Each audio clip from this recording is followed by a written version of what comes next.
fait, moi, j'ai rejoint Lyon à 18 ans. J'ai fait un peu un saut. À la base, j'ai grandi en région parisienne et je voulais faire un DUT de droit, donc qui avait absolument rien à voir avec le cinéma. Et en fait, mais c'est un peu la désillusion. Enfin, j'ai l'impression qu'à 18 ans, on se connaît pas trop. Et moi, je suis arrivé en droit et au bout de quelques cours de fac, je me suis dit, oh là là, ça, c'est technique. Enfin, c'est pas pour moi.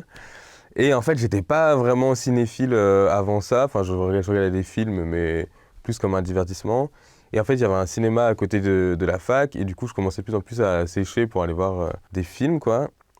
Et au fur et à mesure, du coup, je me suis vraiment intéressé à ça. Et pareil aussi pour un peu changer un peu de mes cours de droit. En fait, il y avait un concours de court-métrage, mais vraiment que j'ai fait en amateur. C'est un court-métrage de 3 minutes. Et ça m'a mis un peu dans cette envie-là réelle de me dire, et si je tentais carrément de faire un saut, enfin un truc à 90 degrés, quoi. Du coup, j'ai découvert la Cinéfabrique, qui est une école de cinéma qui est à Lyon, et qui venait d'ouvrir. Et en fait, quand on cherchait des gens, enfin j'ai découvert parce que on cherchait des gens pour faire le court-métrage amateur. Et du coup, en sortant du DUT, je me suis dit, bon allez, je tente le coup, je fais le concours. Et en fait, là, la première fois, je l'ai raté, et la deuxième fois, je l'ai eu, et voilà, je me suis dit, bah allez, je m'engouffre dans la brèche, et voilà. Purchase your tracks today. La première version, elle est née dans un atelier d'écriture qui a été organisé par la Quinzaine en Action. Donc c'est un dispositif de la Quinzaine des réalisateurs, qui est une sélection à Cannes. Et en fait, ils avaient un partenariat avec France 3 et la Cinéfabrique, donc c'est l'école dont je suis sorti. C'était une dizaine de femmes qui étaient dans des parcours, enfin qui étaient en réinsertion sociale par rapport à un parcours de vie un peu compliqué. Et elles avaient la mission d'écrire un court scénario à partir d'un moment de leur vie. Et en fait, elles étaient accompagnées de réalisateurs et réalisatrices. Et nous, en sortant d'école, on avait la chance de pouvoir rejoindre ce dispositif pour terminer l'écriture avec elles et ensuite le réaliser en partenariat avec France 3. En fait, il y avait 3 scénarios qu'on avait l'occasion de lire et qu'on pouvait choisir. Et moi, j'ai direct trouvé celui-là. Enfin, je trouvais qu'il avait vraiment une force admirable parce que déjà, j'aime bien moi les films qui traitent des thématiques autour des quartiers. J'aime bien les portraits féminins aussi, et du coup, je me suis dit, allez, j'y vais, quoi.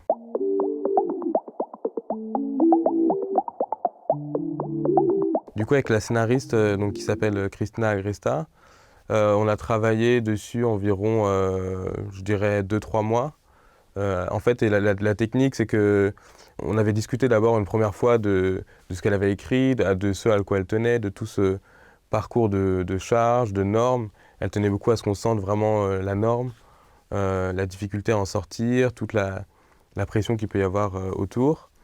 Du coup, moi, en fait, je vais proposer donc de terminer l'écriture avec elle, notamment pour travailler un peu le hors-champ, travailler comment les personnages, les différents personnages, la relation des personnages, etc. Christina Agresta, comme elle a écrit à partir d'un moment de sa vie, il y avait en tout cas déjà tous les éléments qui faisaient qu'il y avait une justesse qui était installée. Là, moi, la direction d'acteur, c'était vraiment effectivement aussi ce sur quoi je me suis attardé. Purchase your tracks today. Moi, j'avais la volonté de tourner dans un vrai parloir. Je suis assez obnubilé par le cinéma un peu vérité, quoi. Et du coup, je trouvais que... Enfin, j'avais en tout cas le sentiment que dans un décor de studio, il y avait quelque chose qui allait un peu se perdre. Ils nous ont dit que, on avait une seule journée possible. C'était la journée où il n'y avait pas de parloir. Donc, c'était le lundi, justement, pour qu'on puisse tourner, nous, en tranquillité et qu'il n'y ait pas des interférences. Et je pense que ça apportait un vrai plus parce qu'effectivement, on sentait l'âme des lieux, même si du coup, c'était des nouveaux parloirs. Donc, il y avait pas...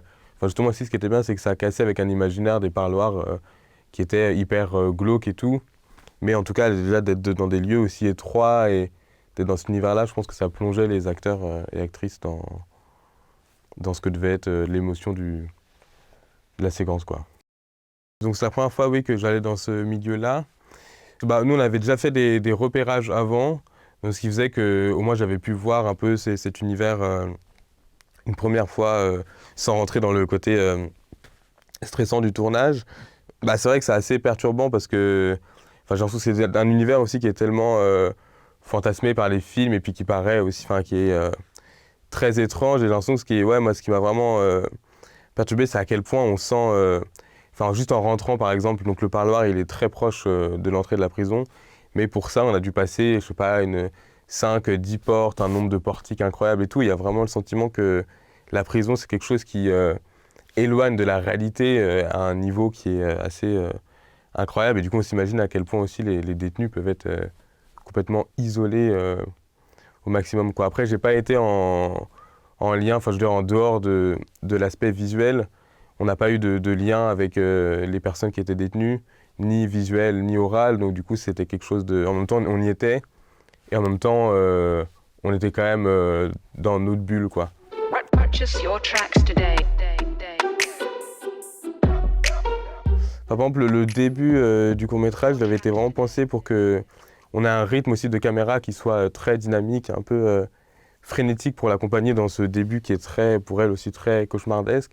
Et il y avait vraiment la volonté aussi de profiter de ce parloir pour vraiment plus poser l'image et de découvrir toute cette... Enfin, on se disait qu'à ce moment-là, par exemple, du film, cette violence et de ce qui se passait dans les regards, dans l'attention que lui installe, qui avait vraiment besoin effectivement de laisser la caméra la plus posée possible. Alors après, effectivement, c'est pas des plans sur pied, donc il y a toujours quand même le sentiment de l'épaule, mais on se disait que c'était important à certains moments de créer des variations dans le rythme de cette caméra qui est très documentaire.